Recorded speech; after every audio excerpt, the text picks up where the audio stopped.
Rajendra Dengle, Dean of Humanities and Social Sciences and Head of Department of Foreign Languages, Professor Prasant Kumar Das, and participants, friends. So on behalf of Department of Foreign Languages, I welcome you all to this special lecture titled Phenomenological Turn in Human Sciences, Foreign Language Teaching and Learning in India. And I would like to take this opportunity to share with you all that this is the first event organized by the Department of newly established Department of Foreign Languages, Tejpur University. So without further ado, now I would like to introduce today's distinguished speaker, our teacher, Professor Dr. Rajendra Dengle. So Professor Dengle has been awarded the PhD in 1990 by the JNU with the title Jordan von Horvath auf der Suche nach einer anderen Religiosität. Professor Dengle is working since August 1979 at the Center of German Studies, JNU. The main areas of teaching have been theories of literature, theory of the novel, history of literature, and in addition of being professor, he has been the Dean of Students of JNU as well. His area of interest and research have been literature of fin de siècle, philosophy of language, comparative study of German and Marathi literature, problems concerning literary translation, theories of the new media and literature. He has to his credit several research and translation projects and journal articles. Professor Dengle has translated a number of literary texts from Marathi and English into German and has jointly translated Nobel Prize winner Hetta Müller's novel from original German into Hindi. Sir also engages himself with artistic endeavors and he began learning to work with clay on wheel, and recently his artistic works have been also exhibited at Lalit Kala Academy and India Habitat Center, New Delhi. So thank you for being with us today, sir. Thank you so much for accepting the invitation. And now I would like to request our Honorable Vice Chancellor, Professor Vinod Kumar Jain, sir, to inaugurate the event and chair the session.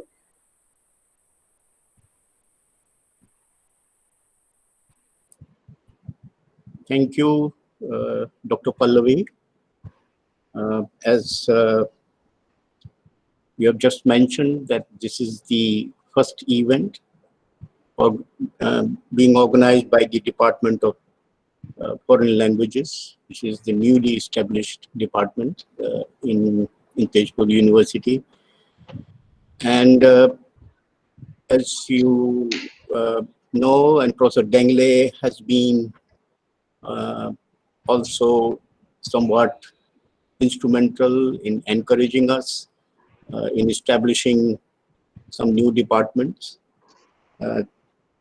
But we in the administration are very keen to initiate some academic activities and expand on the academic programs in foreign languages.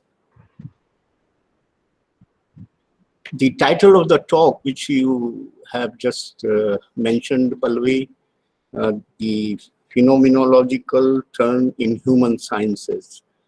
Well, given the creative talent of Professor Dengle, because when he was the Dean of the Students, I had the privilege of working with him as Associate Dean of Students for 3 years.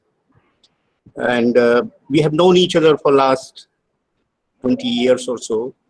And it has been a real privilege and very enriching experience for me as an individual. So thank you, Professor Dengle, for agreeing to deliver this talk in the Department of Foreign Languages. You know, there couldn't be a better person to give a sort of honest appraisal of, you know, about the foreign languages departments in the country than Professor Dengle. Because some of us, we have a very, perhaps a very misplaced perception. It is to do with, you know, some of us, like, you know, a common man on the street would find that the language teaching learning is somewhat very glamorous. In fact, some people would say that these foreign language teachers do have kind of some attitude or something. But anyway, so there are different kinds of perceptions in the society. Nevertheless, the teaching learning in foreign languages is very important as far as the country as a whole is concerned, because you need specialists, you need experts who can contribute in terms of translation, and who can also help in getting an insight into the country of the origin of that particular language, the political system, the social system, the cultural aspects. And in the modern context, getting to know each other is so important in the geopolitical context also, apart from, of course, the obvious economic and trade dimensions. So it is in this respect that perhaps we have the most suitable person to talk about the teaching learning of foreign languages in our country. And I'm sure, knowing him, that he would give a very honest appraisal of the current status of teaching learning in foreign languages. So having said that, I'm looking forward to his talk, because what he's probably going to talk about is going to be based on his extensive experience, because as a student, as a faculty, and a much widely traveled person, he has actually lived the discipline of German language, and so his experience is something which he's probably going to share with us, and so I'm looking forward to his talk. And thank you, Professor Dengle, once again for agreeing to talk to us, and thank you, Pallavi, for giving me this opportunity to be part of this event. Thank you.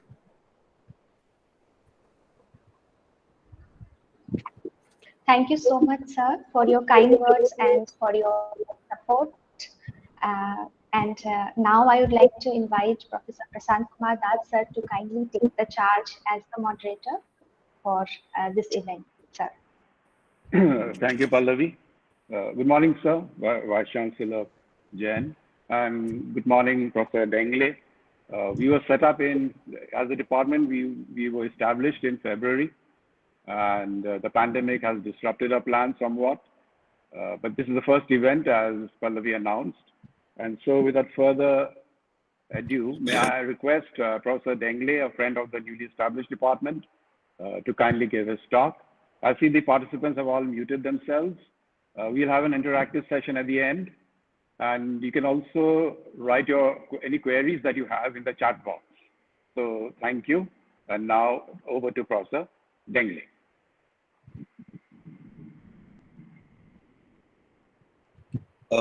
Pallavi, how do we, just a question about the screen that we have.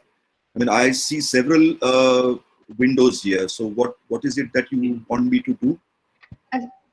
Sir, you on the right hand side, there there is a small box. So there is a icon, pin yourself to the main screen.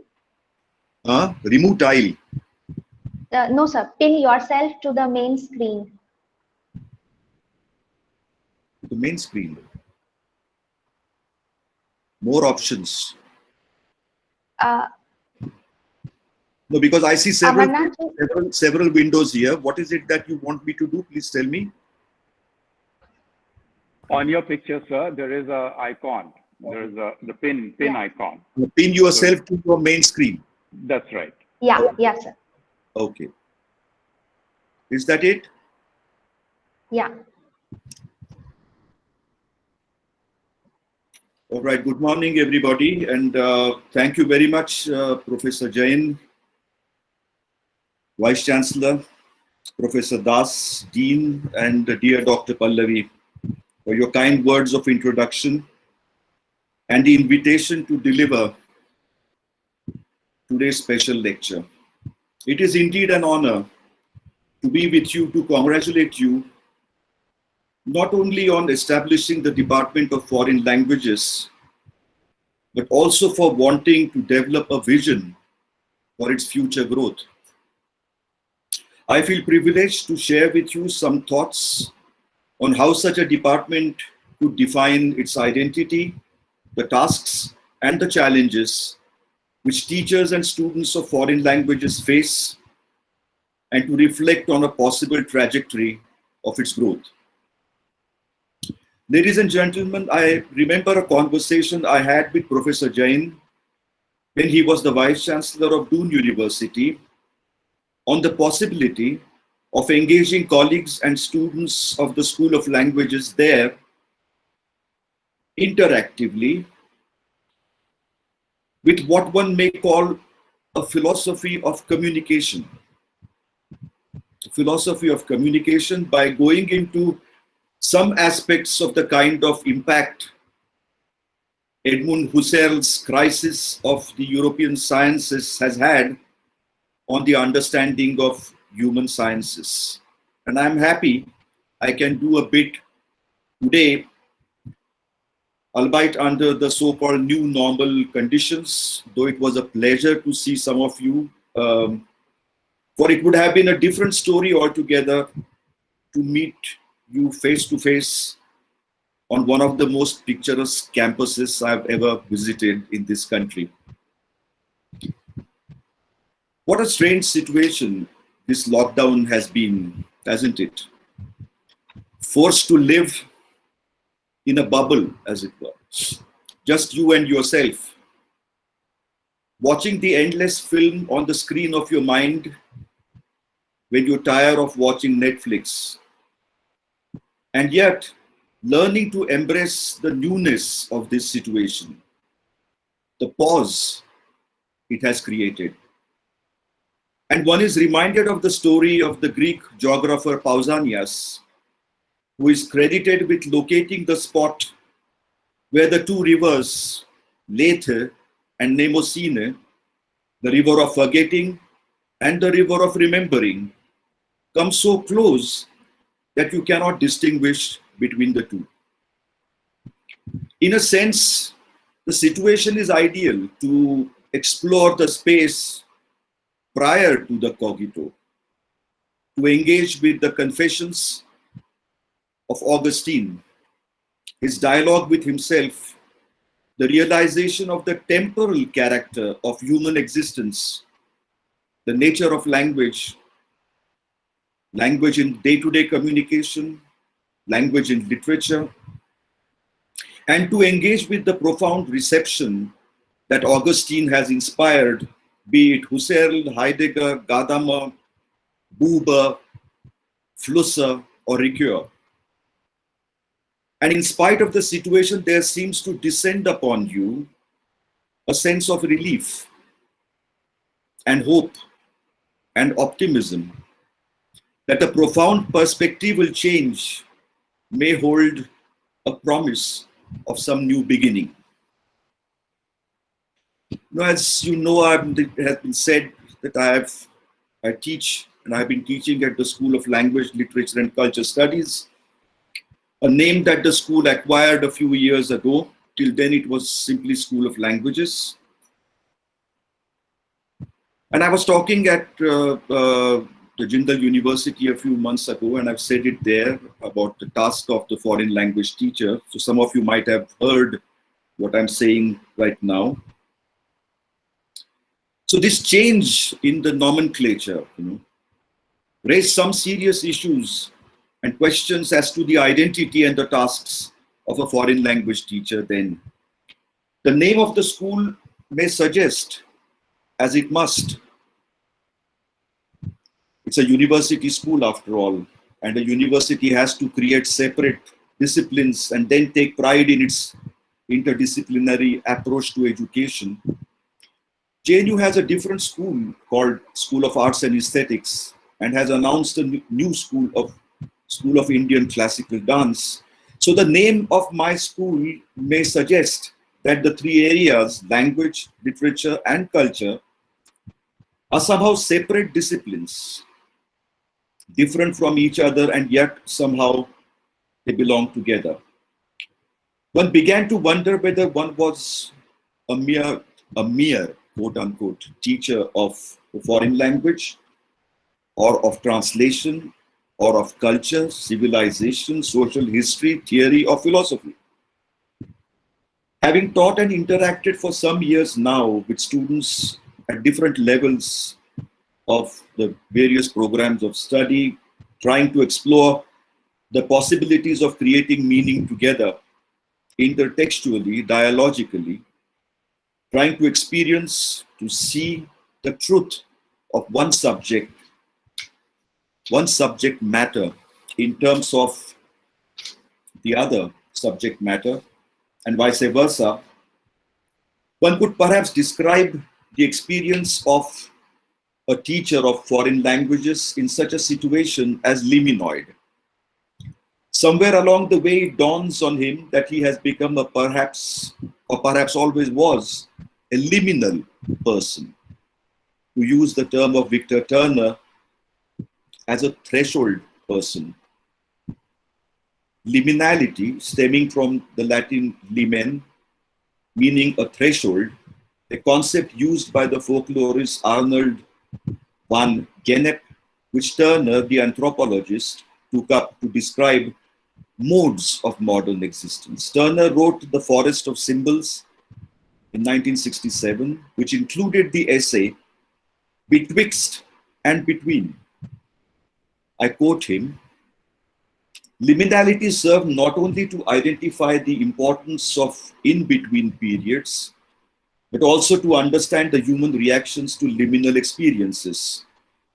The way liminality shaped personality, the sudden foregrounding of agency, and the sometimes dramatic tying together of thought and experience," unquote. The necessarily ambiguous nature of the liminal experience involves the temporary suspension of one's identity, causing confusion and disorientation, but if sustained with, always has the promise of perspectival change, or even transformation, or the possibility of becoming a different, a more aware human being. A perspectival change as a desired goal and effect of a language class can be a way out of the boredom in the language class, and can or should in fact begin as an early engagement with literary texts as part of language didactics, as Harald Weinrich strongly recommends. According to him, a conventional language class tends to design itself on the basis of a simplistic understanding of language. I think Professor Jain was alluding to that. The impression created thereby is as if the only meaningful way language can function is to be a means of day-to-day communication.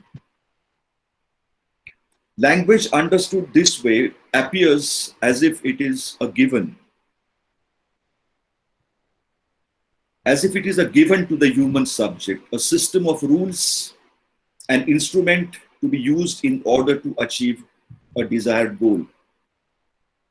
Weinrich points out that Austin's famous question, how to do things with words, therefore gets reduced to how to do things.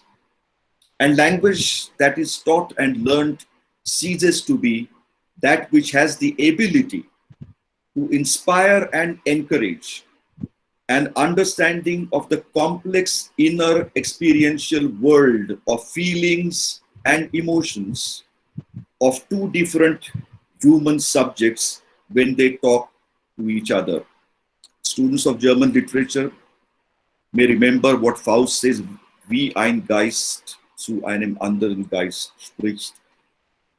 Martin Buber the great philosopher of communication, with his understanding of the principle of dialogicity in life, reflects on whether the human subject of communication, the I, exists at all as such, or whether it exists in the dual mode of I you and I it.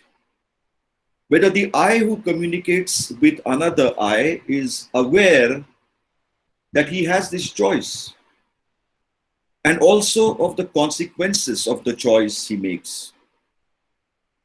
Buber's philosophy of culture, his critique of the then existing culture on the verge of accepting fascism as a normal way of life, a philosophy of life which ignores or suppresses fear and alienation as facts, which justifies exploitation of the other and is obsessed with power, is based on his radical philosophy of language. We go back to Weinreich, and the difference between understanding language as a means and language as a medium of communication, for which he refers extensively to some of the reflections of the Russian formalists such as Viktor Shklovsky and Roman Jakobson. Shklovsky's theory of the prose, which some of you are familiar with, tries to go into the question of how literary art works. He defines the freedom of the language artist as the ability to liberate the word from the monotony of the stereotypical semantic groove in which it is trapped, to defamiliarize it with itself, and then to transfer it to another semantic groove in which it begins to mean differently. The question about the content of literature, what does literature say, shifts to how does literature say what it says. Word becomes metaphor and begins to tell different stories. What purpose does this production of art in language serve? Well, nothing that will fetch the recipient a job, for sure, but it can definitely encourage him to become aware of his own existential, no exit kind of a situation. To speak in the sense of Sartre, or even in the sense of Plato's allegory of the cave, where somehow or the other one of the prisoners is liberated and then walks up and sees the sun as the true reality and comes back to tell his other fellow prisoners who have been taking these shadow plays on the wall as the only reality they know. I mean, one keeps coming back to Plato's allegory of the cave time and again. Does the creative writer therefore use alienation as the basic experience of man to alienate the word from itself? And does this semantic shift alienate the alienated reader from his alienation, is the question. Pandemic gives you enough opportunity to philosophize. So let's use that.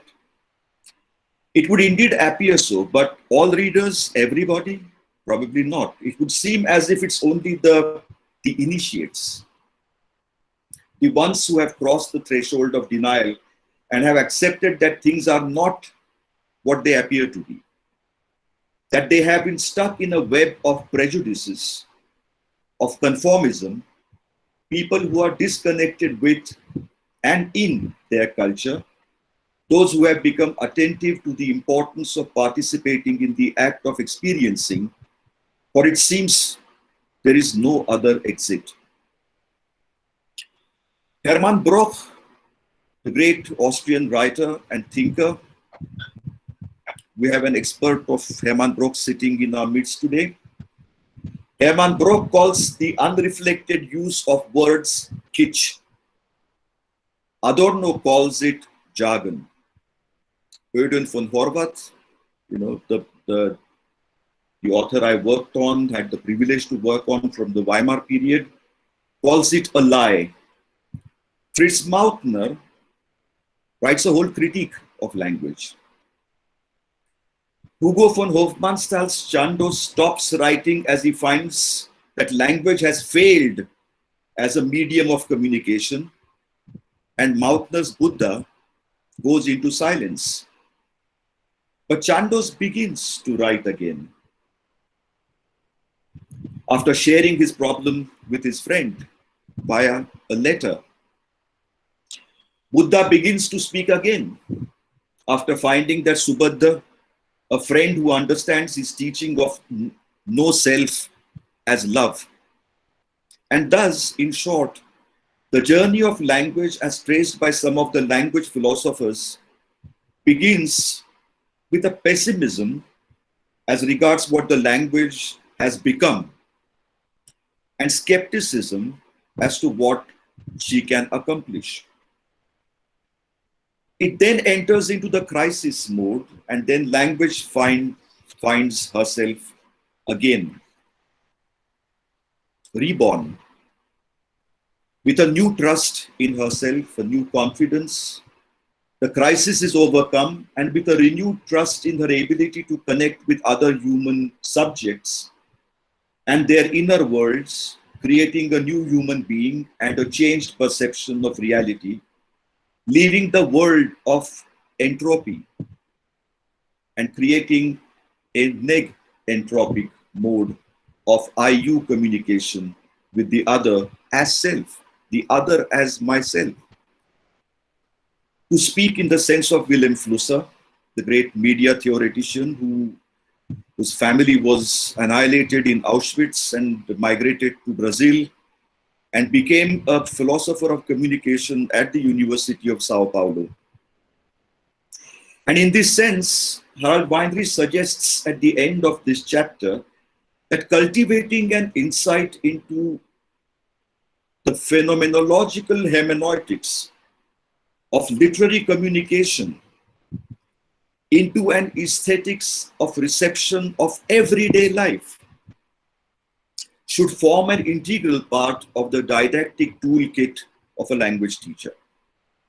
An aesthetics of everyday life, while teaching everyday language, is for him the way out of the endless boredom of everyday life, as he quotes Goethe. His appeal to the language teacher is that he learn to see the life that surrounds him, his life world, Lebenswelt, with a sense of wonder. And what it is in literature that makes you see, what image are we talking about? Poetic image is the metaphor. It is the metaphor that needs to be interpreted, and seeing happens in the process of interpreting the metaphor. I'll talk a little bit about Ricoeur's understanding of metaphor. But prior to that, let me just say that in his seminal work, Time and Narrative, there is a fantastic reading of Augustine's Confessions, where Augustine is talking about a totally different sense of time. That time is something which is there in the objective world. It is not, the notion of eternity is not a temporal notion. Being is eternal. Time is something which you can observe. And his way is a way inward. And when that person who is seeking knowledge, true knowledge, turns inward, he can see time as part of the world out there. And so he realizes that this seeker of knowledge is somehow or the other trapped when he identifies with himself with this body, mind, and so on, that he's trapped in either the past or the future, which means either the regret for the things that I've done, or anxiety as to what is to come. And there is no exit, as Sartre says, in this. The only thing is to look upon yourself, to enter into a dialogue with yourself, as Augustine says, and find your true subjectivity. And that's the point that I'm making with this phenomenological turn, that it's all about finding the true subjectivity. And ironically, that subjectivity can be found only when you let the other recover the other's subjectivity. And this is, but again, pandemic, freedom to philosophize. So let me talk about Ricoeur a little bit and his Ricoeur's concern in this text, the metaphor and the problem of hermeneutics, is twofold. Firstly, the status of the written text in opposition to spoken language, and secondly, the status of the movement from explanation to interpretation. And the task he sets up for himself is to find a common basis for a theory of the text and a theory of the metaphor. This basis he calls discourse. In the tradition of Schleiermacher and Dilthey, interpretation has a specific subjective connotation, for the subject of the reader is part of the process of understanding as well as of the reciprocal relationship between text interpretation and self-interpretation. This process has been described as the hermeneutic circle. Now, there is a critique of the hermeneutic circle that it actually is a vicious circle, that you actually don't end up having any meaning, and so on and so forth. And there again, I think the Ricoeur's reading of Augustine's Confessions, and actually imagining that Augustine is entering into a dialogue with Aristotle, to have a dialogue, a conversation between Aristotle's understanding of poetics and Augustine's Confessions, gives him the possibility of looking at emplotment, what he calls emplotment, to creating a story. You see, when I go through life, I don't have a story, but when you ask me, and this is what we were talking about in class just yesterday, and when you ask me to tell my life story to you, this is the first time that I put the three Aristotelian things, the unity of time, space, and that of action. I somehow bring them into a cohesive structure, and I said, that is what I am. That is my story. So creating a story with the help of these axes of time, space, and action, creating a plot. And where is this plot created? That is another wonderful thing. The plot is created in the cave, Plato's cave, where this freed prisoner comes back with a narrative and tells the other people who still are happy with their shackles, being shackled, So this is what, I think the space where this kind of a drama is enacted is absolutely wonderfully interpreted by Ricoeur in his engagement with Augustine. So he says that this hermeneutic circle need not be a vicious circle. It can be a very healthy circle, And so he then says, spoken language or speech displays a twofold referentiality. Firstly, while speaking, we seem to be referring to a reality which lies outside of language, say the world, and also to the inner reality of the speaker as someone who sees the world and refers to it as such. Seen this way, language and each unit of language, namely the sentence, has this double referentiality. It refers to a thing and it refers to the self. So event and meaning, individual identification and general predication, sense and meaning, the double referentiality of reality and self summarize the definition of discourse. Now, how does this work while dealing with the written texts?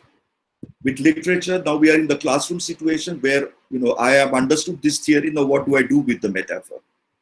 Do I accept this metaphor, this understanding of metaphor again as an object of knowledge, which has again been given to me? If that happens, then I need to ask myself, do I use the understanding of the metaphor as the key to explaining this world of the text, whereby my world may not be necessarily affected in any way, so that I may begin to see it differently? This way, I, as teacher of the poetic image, may have succeeded in explaining the intentionality of the writer.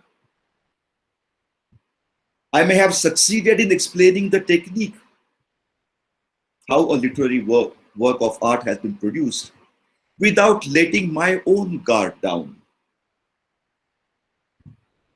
As if what I'm teaching is about something. The teaching is for my students, not for me. Or do I use the understanding of the whole text as a key to understanding the metaphor, which would perhaps encourage a dynamic movement of understanding the world of the text and the expansion and deepening of my own experiential horizons, which would include an understanding of both the worlds, the world of the text and my own life world. Do I understand? So this is something to do with translation. In fact, Wilhelm Flusser considers that his whole life, whatever he did, was a translational activity. He was born and brought up in Prague, which was a multicultural, multilingual kind of a society. I mean, Yiddish, German, he knew these languages, and he goes to Brazil, lives in exile there, and aspires to becoming a writer in Portuguese. And he could talk 4 languages. He could write equally proficiently in French, Portuguese, English, German. So this translational activity is something when my understanding and the object which has been given to me, there is an activity which is a translational activity also for Flusser. So do I understand and explain the metaphor as merely a play of substitution of one known horizon of meaning with another known horizon of meaning, translating the metaphor and the poetic image by paraphrasing or reducing it to the known? Here we cannot talk of creation of new meaning or of any change in the subject of knowledge in terms of his perception of his life world or himself. Or do I develop an understanding of the metaphor as a semantic invention and innovation? I'm sorry, it's not invention, innovation. Beg your pardon. The semantic innovation, that is the term that Ricoeur uses, this innovation comes actually from nowhere, has no known connotative or denotative status in the known system of language. Can the metaphor of the writer or poet become my metaphor, in the sense, my creation? In the sense, by asking such questions, Ricoeur takes Klauski's defamiliarization and semantic shift and complexity of form to another level of innovation, emphasizing and creating an opaque image. The whole movement is moving towards greater understanding of greater complexity of life. So the image is opaque. It is that the author does not make it transparent. He doesn't explain what he's trying to say. He wants you as a reader to take that journey yourself. So an opaque image which seems to hide more than it makes visible.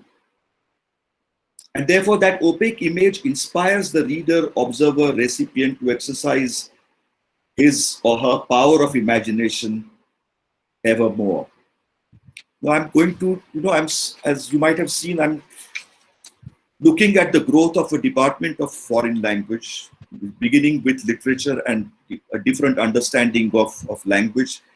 And then I move on to a different turn, which is the pictorial turn or the iconic turn, because it's extremely important for us to come to terms with what the new media are actually doing with us, as foreign language learners and teachers. What happens to the text in the digital world, and so on. So the common thread which runs through these turns, to my mind, is the phenomenological turn. The problematizing of the subject and object of knowledge, as Buber said. Anyway, let me talk about a little bit about Gottfried Böhm, who is said to have initiated the iconic turn in the 1990s, which was to overtake the already established linguistic turn initiated by Richard Rorty.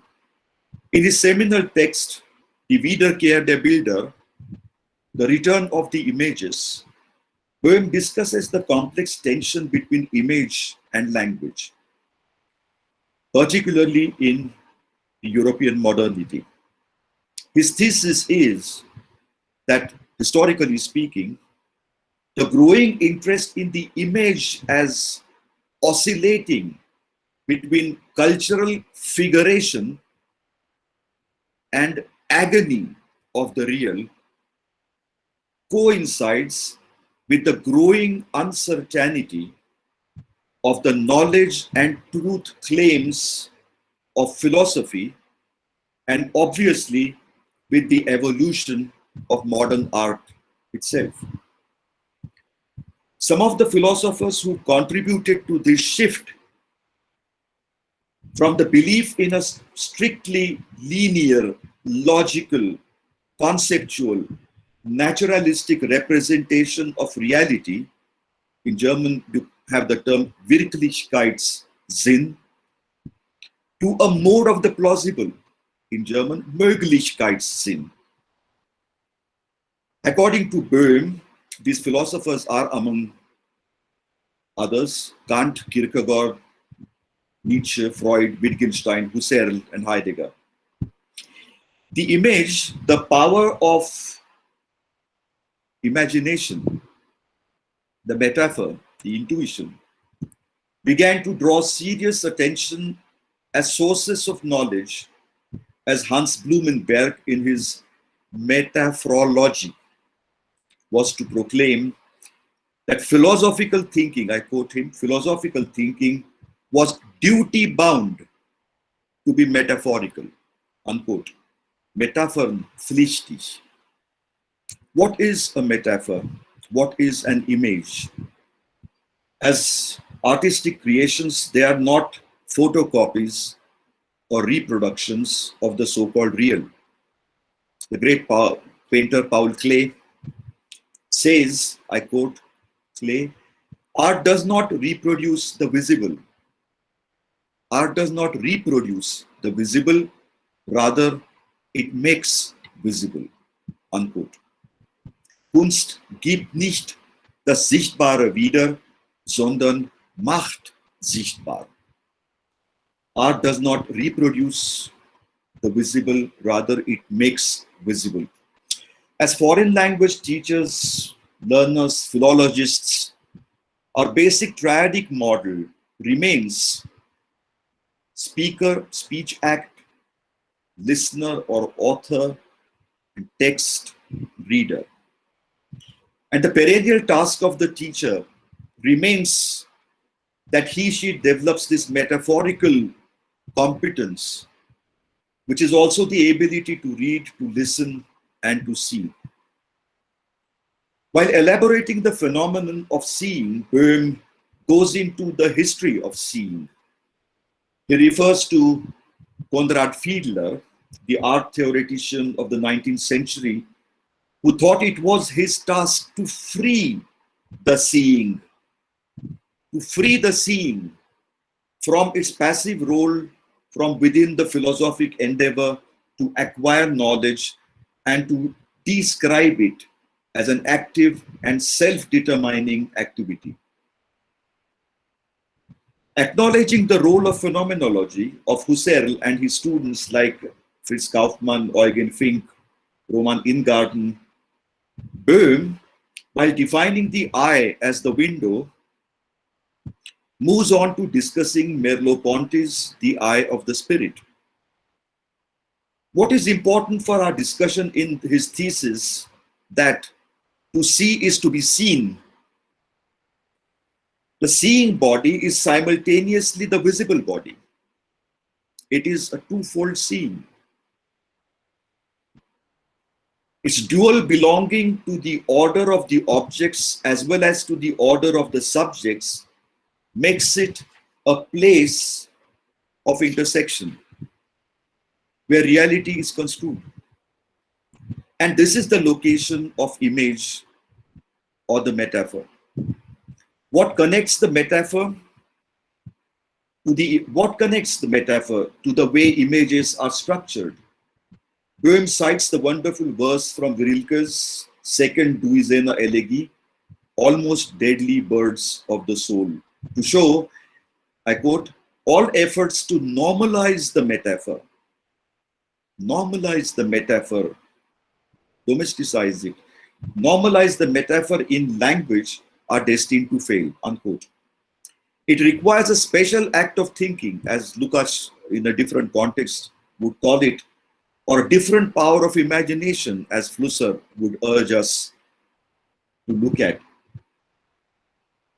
The connect between the metaphor and the image is the difficulty to decipher either, which brings us to the role and the task of the recipient and the competence and his competence as producer of meaning.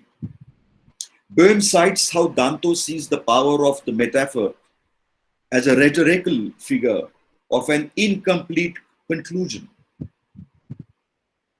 To be able to see images is to be aware of the resonances with the visual intersections, interactions, and serendipitous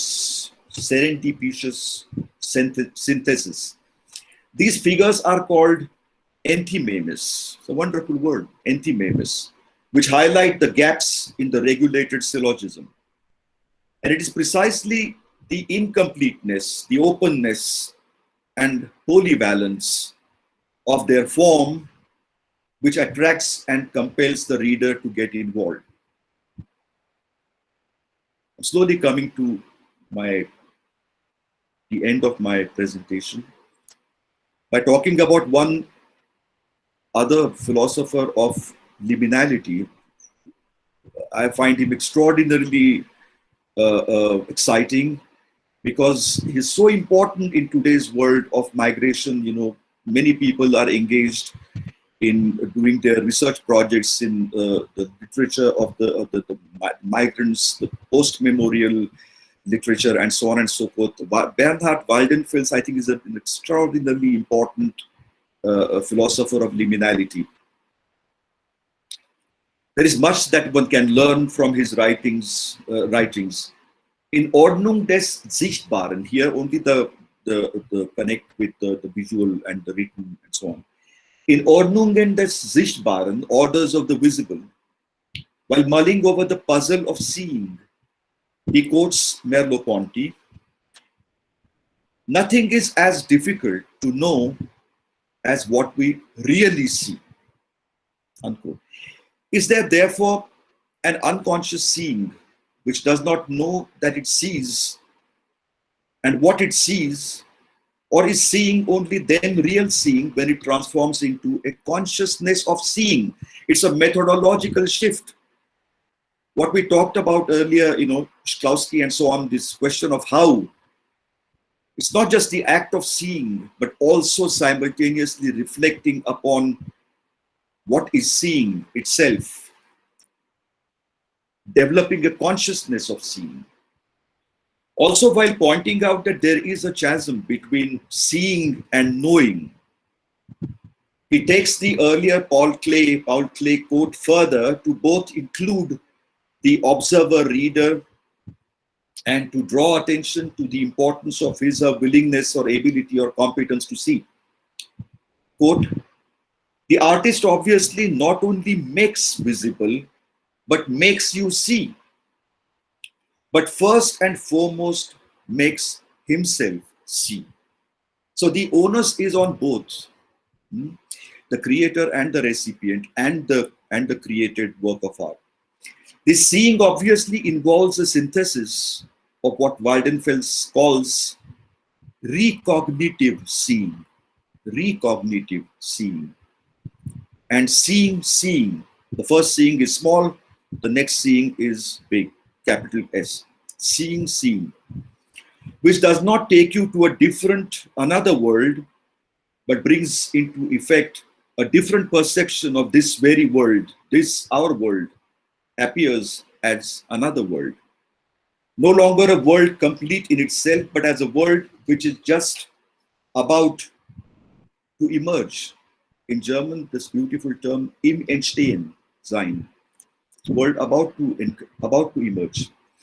This argument is similar to what Waldenfels has been talking about in the context of his phenomenology of the alien, namely a different experiencing of the world which involves both the self and the other, encouraged by two ways of process of communication involving pathos and response.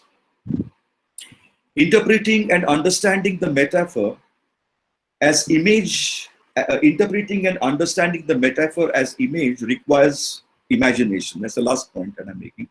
There is nothing new in this statement. We know that while Descartes doubted, Giambattista Vico imagined, and that was the tension Renaissance. Wilhelm Flusser defines the power of imagination as a complex and intentional gesture with which man finds an orientation to understanding his life world. The gesture is a dual gesture. Again, we keep coming back to something, but in different contexts. Imagination that involves the creator of the image distantiating himself from the thing that he wants to create an image of, and imagination that involves the viewer or the reader of this image distantiating himself from the image, from the object, and also from the created image. This distantiating themselves from the object of knowledge or perception, or that which they want to understand, by either recreating it or by observing this recreation, involves, according to Flusser, of necessity, a turning inward, which is what Augustine said, that the true way to knowledge is the way inward. Turning to a location hitherto unknown to both the creator and the recipient. He calls it an Unort, a no place. Imagination, and this is not some sort of a new age philosophy or some blah blah. I mean, he knows what he's talking about. I mean, someone who has written a seminal book on photography knows what the medium of the camera does to the subject and object, and the whole business of creating in the medium. McLuhan medium is the message, and so on. So he calls that place an Unort, or no place. Imagination, this business of entering this strange unknown place where images are created and also their understanding happens, is also the place where subjectivity or existence is created. In the process of creating an image, the creator creates himself. In the process of understanding the image, the observer or the reader creates himself, understands himself. I quote, imagination is the most singular ability to retreat from the world of objects into one's own subjectivity, to become the subject of an object world, or it is the unique ability to exist rather than to insist. Die einzige Fähigkeit zu existieren anstatt zu insistieren. That's what in German. Turning inward to get out of your mind. That is something which Gadamer then uses, außer sich sein.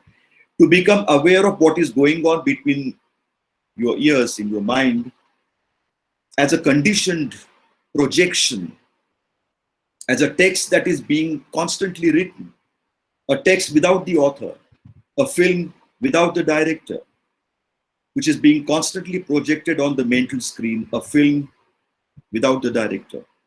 The existence of the Holocaust is for Flusser apocalyptic. And the experience of Bodenlosigkeit, which means he has the sense of, I have absolutely no connect with my past. And so he engages with Indian philosophies and so on and so forth. Begins to meditate in Brazil. So the experience of the Holocaust is for Flusser apocalyptic, and the experience of Bodenlosigkeit, that is this loss of everything. The wonderful title of that novel, The Inheritance of Loss, you may recall, of having completely lost the ground beneath his feet, is an experience of history of humanity as we know it coming to an end. That is his text on history. Art creating images and understanding images denotes the possibility of an exit, a liberation from the history of compulsive linearity of the script and the written language. Becoming subject in the sense of Augustine again, or becoming human in the sense of Nietzsche, Menschwerdung, is for Flusser a project, subject as project, you know. And there is one other thinker that I don't have the time to talk about him, but he's someone I engage with very the sense of excitement and almost gratitude is Boris Groys, you know, who has taken the formalist discourse into the present day philosophy. And Boris Groys, he talks about a project of self-design. You know. So that is where I am. It is it's a story of a journey, as it were. You know, beginning with the teaching and learning of a foreign language, and then going through these turns, finding for yourself the meaning. Because why does one do this at all? It is because one can address the aporia, as you can see, the aporia, the unsolved puzzles, questions, gives you at least an opportunity, gives you a possibility of addressing these, and that's why it's so important to remain in this. I mean, and one grows slowly into these, and I wish the Department of Foreign Languages at Tezpur all the very best, and for its meaningful growth into the future. Let's hope that this pandemic comes to some sort of an end, and we have made adequate and fruitful use of the kind of solitude that that we have been forced to accept, but we can turn into something which may help us to create and find a new meaning, and you know, that's where I am. Thank you for giving me this opportunity to talk to you, and thank you very much, Pallavi, for inviting me, Professor Jain, Professor Das. Thank you very much. Thank you, sir, for that very erudite talk, and it reflects your deep engagement with Western philosophy and Western philosophical traditions. Very interesting talk, and it also indicates an approach which I'm sure the people in our newly established department will reflect on. Now, I would like to invite questions, and there are two ways you can do this. You can unmute yourselves and ask, or you can put it in the chat box. So please, I think questions will be welcome. And since it was so, you know, there were so many things touched on I'm sure you have your queries and your observations. So please do ask. So Dengle is with us. Professor Das, can I take a 1 Please, minute, please. 2 minutes break? Oh yes, absolutely, sir. I'll be Please. with you in 2 minutes. Thank you. Sure. Sure. Meantime, yeah, you can write your questions, or if you prefer to wait till he comes back.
Yeah, sorry. That's okay. Professor Dengle is back, and no one has written anything in the chat box. I think they prefer to engage with you directly. So please do. Yeah. Hello. This is Prashant Pandey, I think. Yes, please go ahead. Yeah. Hello, sir. Thank you very much for the wonderful lecture. It's always really nice listening to you. Would you please explain these three terms: liminal, liminal experience, and liminality, please? Thanks. Can you come again? I lost you in between. Okay. Would you please explain these terms: liminal experience, and liminality? What you mentioned during your lecture. Thank you. But it's something which I think one has to perceive, as they say. Liminality is a neither nor kind of a scenario, a threshold person, as I tried to say. That it's becoming, it's letting go of that rigid compartmentalization which one is so used to, and between disciplines, for instance, between the subject and the object, and allowing these borders to become more and more porous in order that some sort of a free,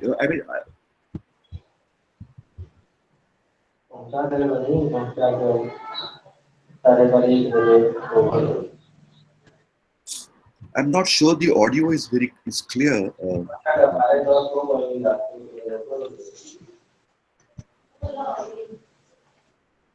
So there is a question in the chat box. I think you're seeing it by Akash Joshi, and there's another question, Om Prakash. In the chat box?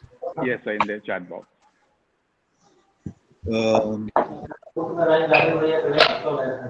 Where is my chat box? Well, I can read it for you if you like. Yeah, please. Yeah, this is by Akash Joshi, and the question is, could you elaborate the difference between mytho, brackets, mythos, and Ricoeur's notion of metaphor? In the current political environment of post-truth and the inability to differentiate between journalism and propaganda of the establishment, a reflection on the difference would be helpful. Whose question is this? Akash Joshi. Akshay Joshi. Sir, my question. Sorry. Akshay Yes, Joshi. Akshay. I'm sorry, I got the name wrong. Akshay Joshi. Yes. Akshay, why do you want me to be political? No, you could be philosophical, don't be political. Just saying in jest, I know. But what is your question again? I mean, just elaborate it a little, Akshay. I know you. No, because the shift was from the naturalistic notion of truth and reality, as in Wirklichkeit, not Wahrheit, but Wirklichkeit, uh, to the world of to the world of semiotics, the metaphor, right? But there is another shift from reality, which is the material reality, to the notion of mythos or myth. That is also non-tangible, non-objective sphere. But it can't be the same as metaphor in the Paul Ricoeurian sense. Because so in today's world of whatever, the political environment worldwide, where myths are being produced, where history is being reinterpreted,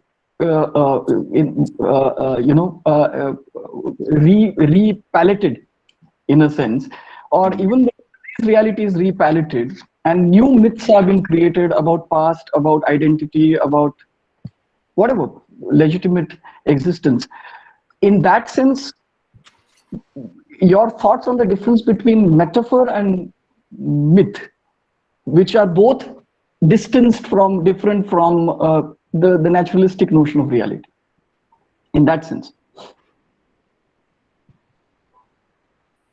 Akshay, it is my point, as I mean, within the framework that I have tried to embed my reflections on foreign language department and its growth. My point has always been a lack of methodological understanding. When it is always, as you know, Willem Scherer, it is a kind of an inheritance. I mean, one inherits a kind of a discourse and methodology and critical reflection on the methods of understanding, of creating meaning, is part and parcel of the discourse of German studies. Do you agree?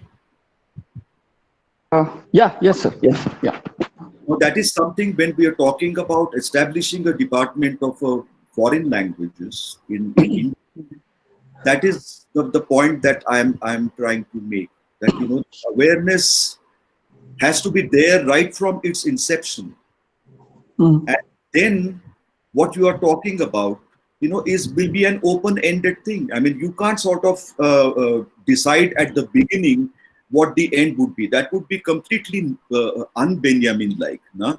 I mean, it's something where you are saying that what I want to, I mean, I presuppose something which I've already proven for myself.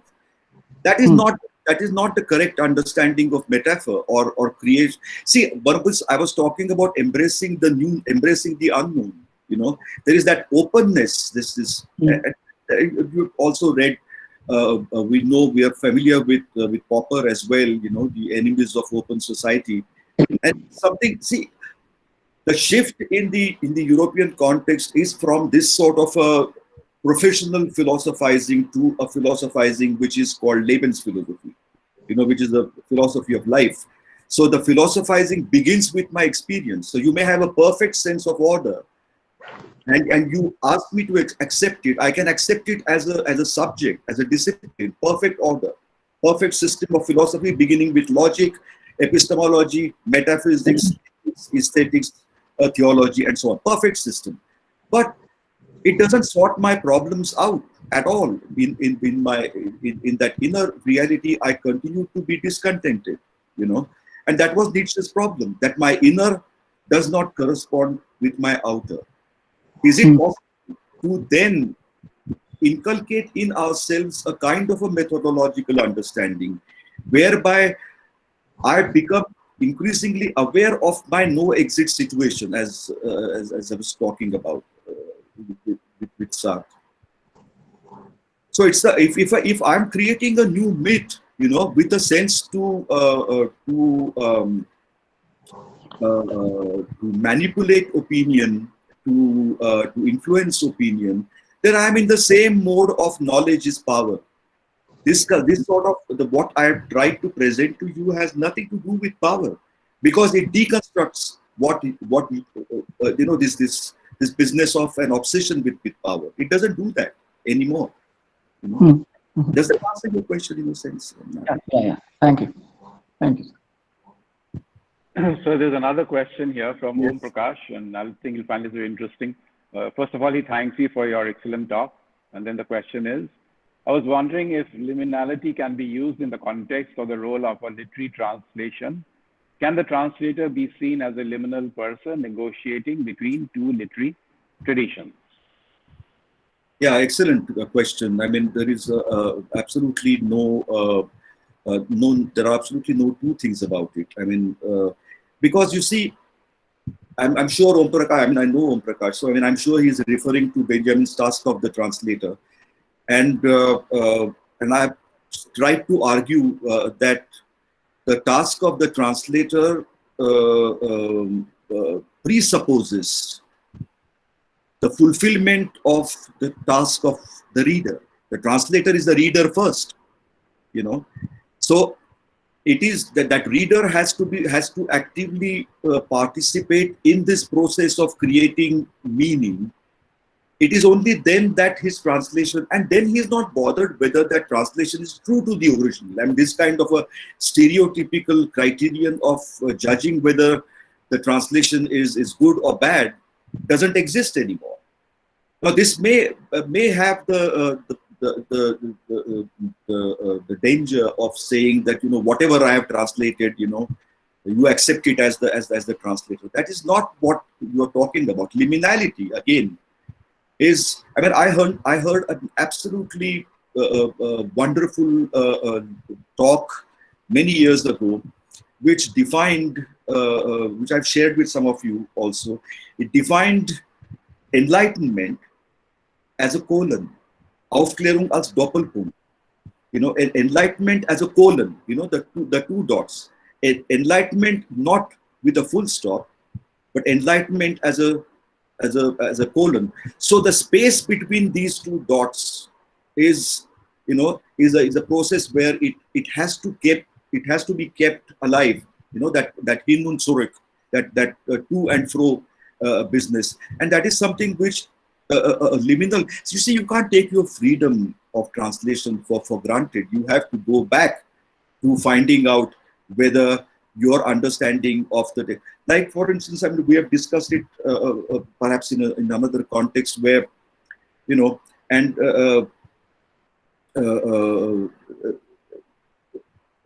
that when you reach the end of a text in your process of reading, it's important to go back to the beginning. And it's so important that, you know, this guy, we're so embedded and so conditioned with this progressive linearity, as it were, which Benjamin criticizes, that we start with Kant's critique of pure reason and then go to a critique of judgment. And we don't do it the other way, whereas Schiller does it, and he shows it to you. Why, therefore, I mean, this is something which I find very meaningful, is that if you look at the history of the 18th century, Enlightenment and the post-Enlightenment era, you find what Lessing writes is an Erziehung des Menschengeschlechts, on the education of mankind, and Schiller's project of aesthetic education. So there are these two poles, as it were. And then there is this wonderful quotation from Musil, Robert Musil, and something about, you know, in man ohne Eigenschaften, man without qualities. You want your freedom, no? You want to go through the door, and you want that freedom, but you have to understand that that door has a frame. You know? And I think it's a very, very apt kind of a way of putting or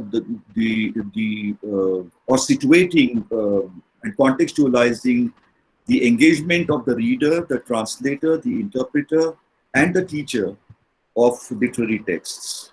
Does that in some way, Om Prakash? Yes, sir. Yes. Thank you very much, sir. Okay, I would like to request Omkar Joshi to ask his question directly. Can you ask Professor Dengle the question that you have put in the chat box directly. Yeah, sure. Yeah, thank you, sir, for your talk. It was nice to hear you after so long and also see you. I just had a small question. I'm coming to this from the perspective of foreign language teaching and not so much of academics. So, but I found the idea that you said that in order to get out of the everyday boredom of foreign language teaching, the aesthetics of everyday life is actually so I found that idea very interesting. And so, but I mean, my experience tells me that that is actually very difficult in practice, It is. because foreign language teaching has very particular and concrete practical goals. So I mean, and the courses have to be designed in order to achieve those goals, and so everything has to be in a time bound fashion and examinations and everything. So I mean, um, are there any specific methods you could suggest, or any texts you could suggest which can be used in foreign language teaching at lower levels also? Well, Onkar, the thing is that, we have been very fortunate in JNU Yeah. for the kind of liberal atmosphere that we have enjoyed thus far, where we can design our courses, use quote unquote texts and so on. I mean, I think Pallavi would recall that when she was in the third year, and normally we don't use complete literary texts when we were Yeah. when you are dealing with a history of literature, but we did a novel and a complete novel, and I think it made a lot of sense. And there, I was actually following what Harald Weinrich is saying, And I know, Onkar, that you have had this experience of teaching at the Goethe Institute and so on. I have also had the experience of being Yeah. a learner there. And I saw that in those days, of course, the categories were different. It was M1, M2, and Oberstufe. Yeah.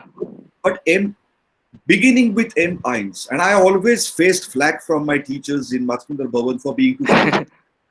They Okay. said, you have to be, etc. But that's a separate matter. They said it with whatever, lot of encouragement. They didn't want to sort of throttle me in any way or mug me in any way. Right. But the use of literary texts, quote unquote, use of literary texts, See, you can use, the classic example is that of Brecht's poem, When Haifische Menschen wären, Yeah. And you can say that, I'm using this text in order to teach the conjunctive zwei. You Okay. can say that, but you as a teacher have the inner liberal kind of a perspective. You don't have to stick to this description. You can always deviate a little, talk about it a little, ask people to talk about what inhales be the GABA and so on and so forth at a very at the very beginning. I'm saying, Yeah. and it does work. It's a question of how teaching I am, or how anxious I am to bring my class to an end. Right.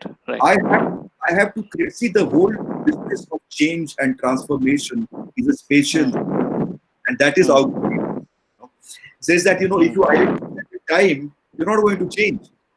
So you have to tap that resource which is spatial in nature, SPTIAL, Räumlich, and then you can. So who's stopping you from being connected with the space, with the spatial, prior to the cogito?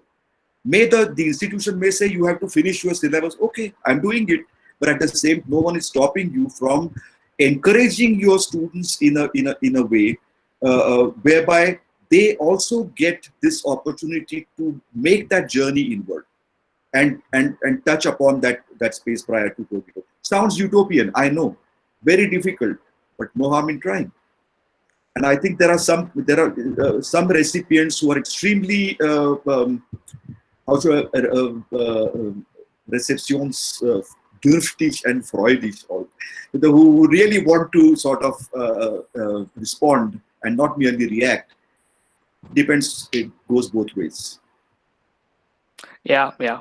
And you, Omkar, Omkar, I mean, I know your literary competence and so on and so forth. Who's stopping you from making it part of your language teaching? Yeah. Well, as Faiz would say, और भी गम है ज़माने में. Our no Anyway, question about it. so But और भी गम है जमाने में, उसके लिए और कॉन्टेक्स्ट है बात करने के लिए. true, true. Yes. Department and its growth. Yeah, true. So Okay. I think Jaya had a question. Thank you. So, Shruti Jain has been waiting for quite a while to ask you a Oh, question. okay. Yeah. It's up to you. Yes. Hello, can you ask Shruti Jain, Yes, please? I'm really extremely sorry. I'm not so well versed with the Google Meets, and that's where I started typing. And the other thing is I'm writing on my phone, and that's where I just sent an incomplete message, which was, so I'm sorry for that. Well, I know what you're going to say. You know, I knowing you, but I want you to please also bring, address this point. Liminality is something that is so important. I mean, the threshold, we talk about threshold, a teacher being a threshold being. I would understand it as the threshold, that there is a lot of flexibility, that you're actually appealing to the teacher to have to expand oneself, right? This is something that I think that's the appeal that you're making through the concept of liminality, that expansion. Does that mean infinite flexibility? Does that mean infinite self-effacement? I want to know your stand on this. That is one question. Yeah, I have a certain opinion of myself. I know these are my goals. These are my Lernziele. Yeah. And yet I see the outer reality, and I want to connect it to the second question that I was trying to build on, that I go to a class where my students don't receive the knowledge that I want to give them, or at least, and I don't find takers for the knowledge. A very Zarathustrian dilemma. I don't find takers for the knowledge that I want to give. So then I see that there is low attendance, there is lack of commitment in learning, and I see there is lack of motivation. And this is not something that you face this at the JNU as well. So this is something that you have been facing right from the beginning. We've had many conversations regarding this. How should one deal with it, and how does the concept of liminality help me as a teacher? That would be my question to you. Well, I succeed if I am conscious of this, and if I am convinced of what I'm saying, then I succeed in maintaining some semblance of equanimity, some semblance of serenity, and which also means that there is a greater degree of acceptance, that it is going to be like this. There is no question about it. I don't today, Shruti, frankly, get too worked up about not being able to change the situation outside of myself. Today, for instance, in these virtual classes and so on and so forth, I can only have black boxes in front of me. I understand why students cannot have their videos on. There are very serious problems happening everywhere. My heart goes out to them. That is not the thing. But people who have the possibility of having their videos on, of interacting with me, refuse to do so. If I ask a question in the virtual classroom, I have to wait. I have to repeat the question thrice because the student has logged in and has disappeared. Yes. I don't see the student, So ostensibly on my screen, I have 14 people. I see only 2 of them, and the rest, I don't know what they're doing. And what can I, sitting here, what can I do about it? Can I do anything? I can't. I have to accept this. That's precisely what leads to self-doubt. And self-doubt, I mean, we're talking about Descartes, we're talking about, but this is an existential crisis that every German language, I mean, every language teacher, I speak to my Spanish and French colleagues too, denen geht es genauso wie mir.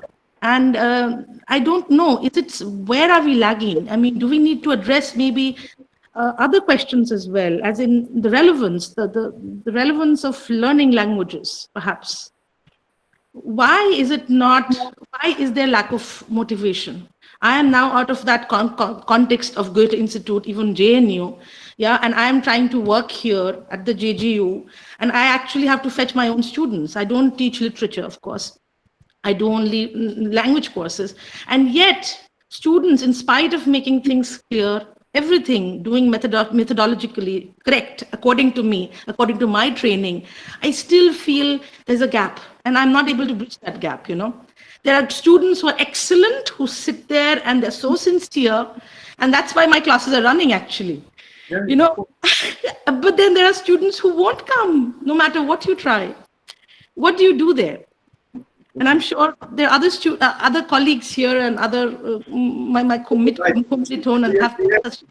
We are familiar with this. We lived with this situation that when you cross the threshold from bachelor to the masters, Yes.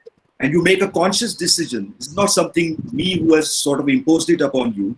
You make a conscious decision to do your Master of Arts in Literary Studies. Yes.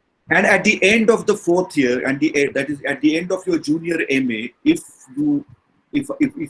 you're confronted with a question, have you read, for instance, Max Frisch's Andorra? There is no response. They have not read it.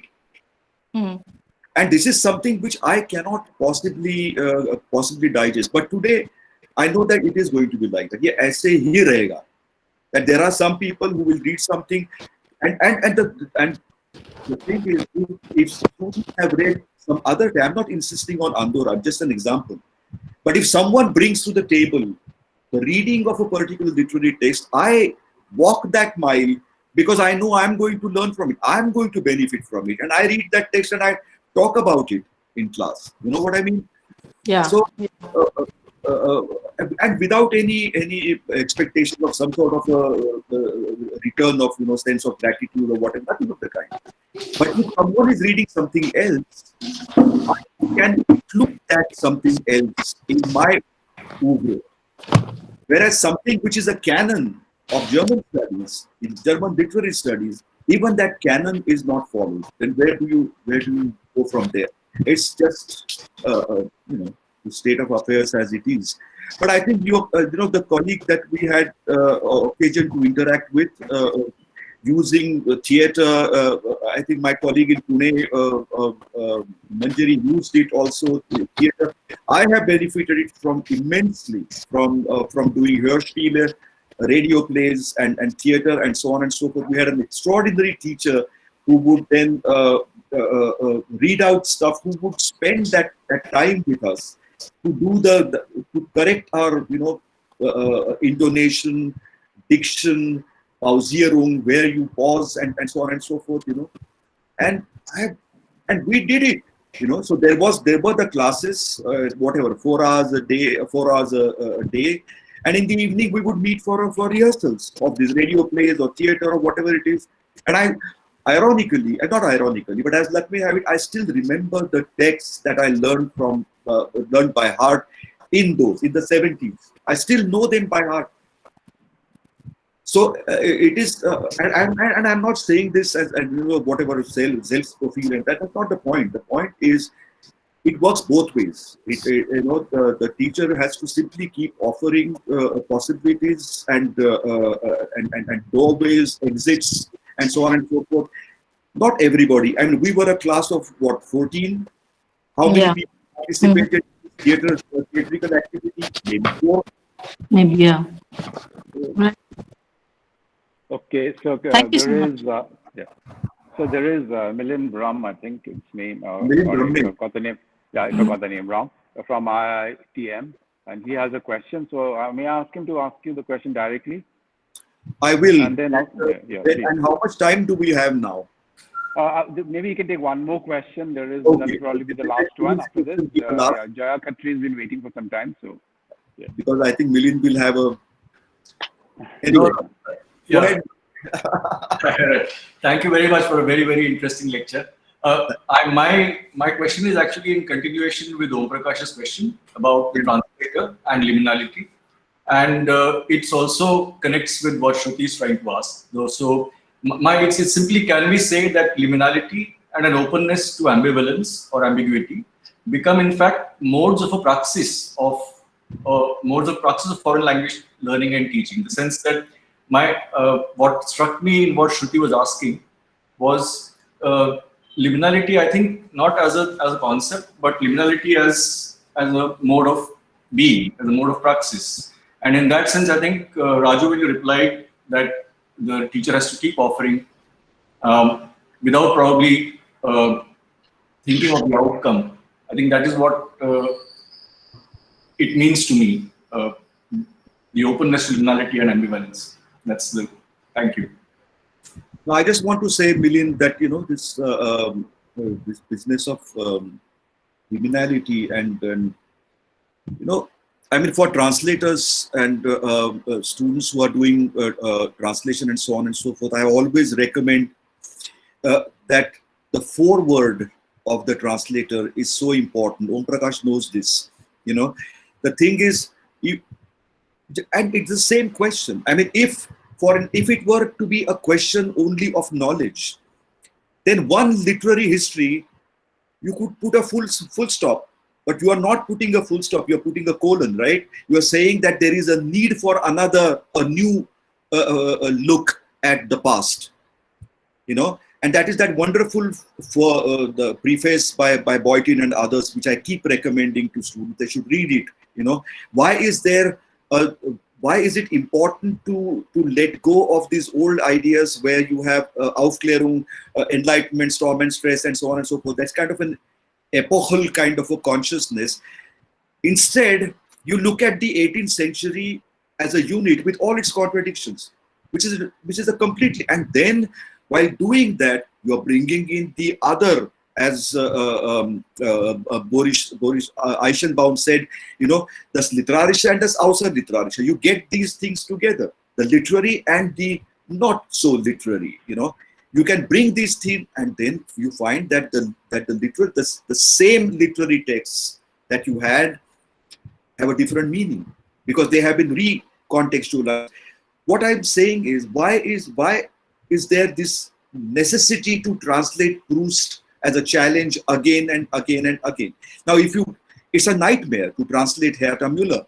But if you ask me whether I was completely content and satisfied with the translation, certainly not. I mean, there is a chapter, for instance, Meldekraut, and we translated it as Hajari Sag. I would like to redo that. This is the kind of, I read my translation, for instance, or I hear, it, and so you have translated a text, and if you put a full stop, then that's the end of discursivity.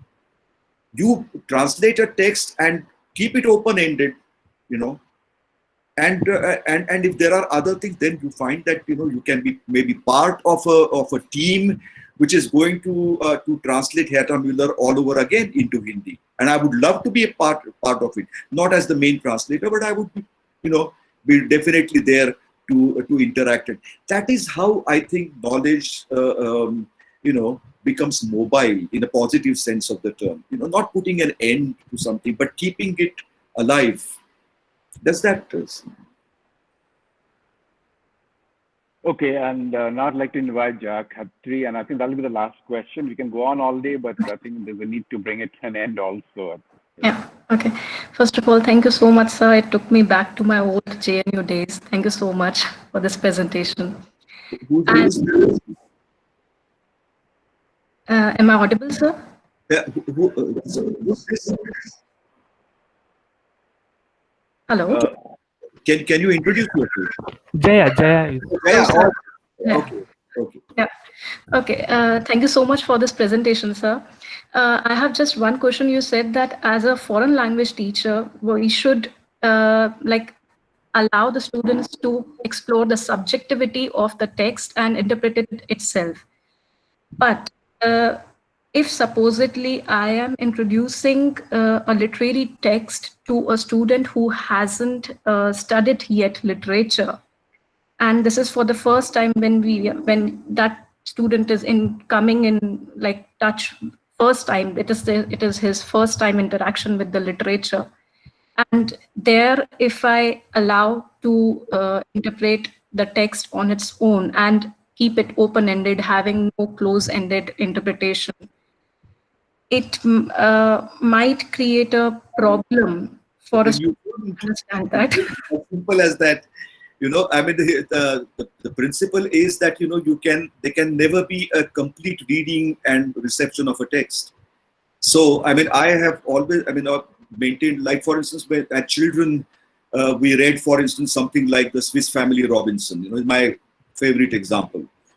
And, and I enjoyed it. I enjoyed the film, and I said, my God, adventure and so on and so forth, I never looked upon Swiss Family Robinson as colonizing, a tribe on an island. I never did it. But when my son was small, and when I read out the story to him, he said, "Why? What are these guys doing? They go to an island, and instead of trying to live with the animals, they are just shooting them down for their own food." He said, "I don't like it." A classic example, firsthand, of my experience. Yeah, You know? yeah. So I actually was so grateful for the syllabus that my son had in the school, the kind of teaching that he was receiving in the school, where he, had that option, and it was there at home also. I mean, I never insisted that, no, this is the only reading of Swiss Family Robinson possible, So it was both ways. And so let it be, I mean, let your students then, they will grant that literary text its subjectivity the way it is absolutely correct at that point of time. You ask them to read the text a year later, and ask them to write an Inhals Vidagab and see what happens. Ask them to find out for themselves what happens. Store the first text in your memory, and then read it again after a year or so, whenever, and then compare the two readings to assess your own growth. Yes, yes, true, true. Thank you so much, sir. Okay, thank you. I'll now hand you over to the chairperson. Actually, Professor Jain, Vice Chancellor, is the chairperson for the session. So let me hand it over to him. Sure. Thank you. Thank you so much, Professor Das, for moderating. Thank you, sir. Thank you so much. Thank you, Professor Dengle, for enlightening us with very, very philosophical content as far as the teaching learning goes. And some of us who are not from the field of literature and language, I found it quite interesting. But the take home for me was that a teacher, apart from whatever he's delivering in terms of the contents of the syllabus or whatever, you mentioned that he has to learn to see the life around. And so that is something which is not necessarily applicable for the practitioners of the discipline of language and literature, but I think it holds true for all disciplines as far as the message which you wanted to give. And it also, in a way, makes you realize at the end of the day your true self. It makes you aware of what you are as an individual. And I would be sort of tempted to mention one little episode. I think you probably would recall that I was sitting in your office opposite you when you were Dean of Students. And I used to get perturbed many a times by a lot of things around me. because the students would create trouble. The hostels were creating a lot of troubles for us. And then you gave me a plaque one fine morning, which said something like this: that God grant me the serenity to accept the things as they are, and to change the things I can, and give me the wisdom to see the difference. I still remember this, and I think it's so pertinent in response to the question which I think Shruti raised or someone raised, that the students are not attending the classes and they're not motivated. And so what is it that can be done? So I think your answer to that was, you have to accept it, with serenity. You accept the things as they are. I mean, don't get sort of disturbed by the behavior or by the response or the reaction of, of the students in this case. Anyway, so this was quite a talk, sir, and I really feel so privileged to have listened to you. And thank you for enriching us. Very welcome. Hope to see you when things get normal. Hope to see you on the campus. Thank you so much. Thank you. Thank you very much. Thank you, Pallavi, also Dr. Das, for this invite. I really enjoyed being with you. Thank you very much. Thank you so much, sir.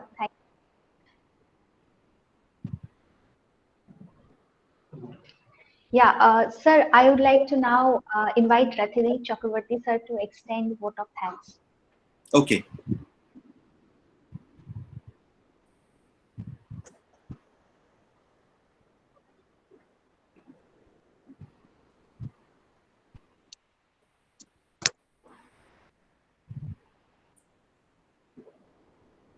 Respected Professor Dengle, respected Professor Das, my esteemed colleagues, and all the participants, it is my privilege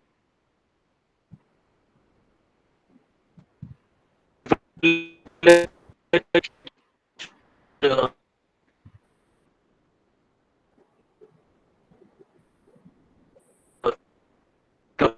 have been thanks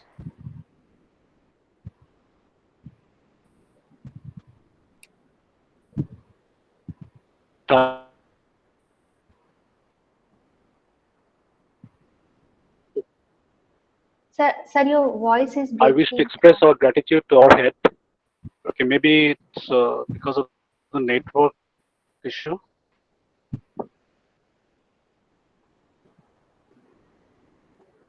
Please continue, sir.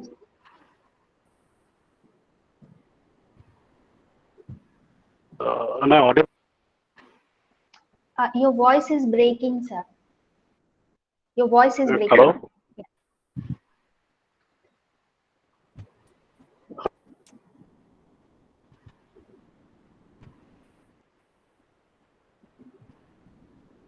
Hello?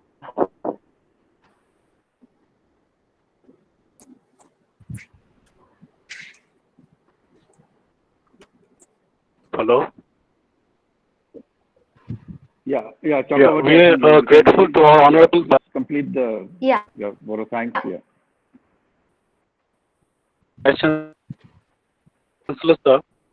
Yeah. Yes, sir.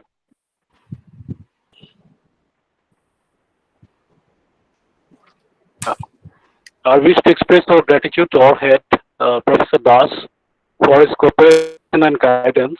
I would express special thanks to our German language faculty, Mrs. Pallavi, for taking initiatives for the seminar.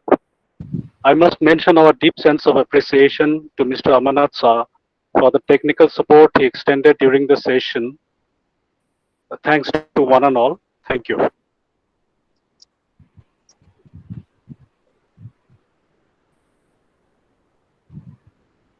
Thank you, everyone, and hope we will meet soon with another exciting session.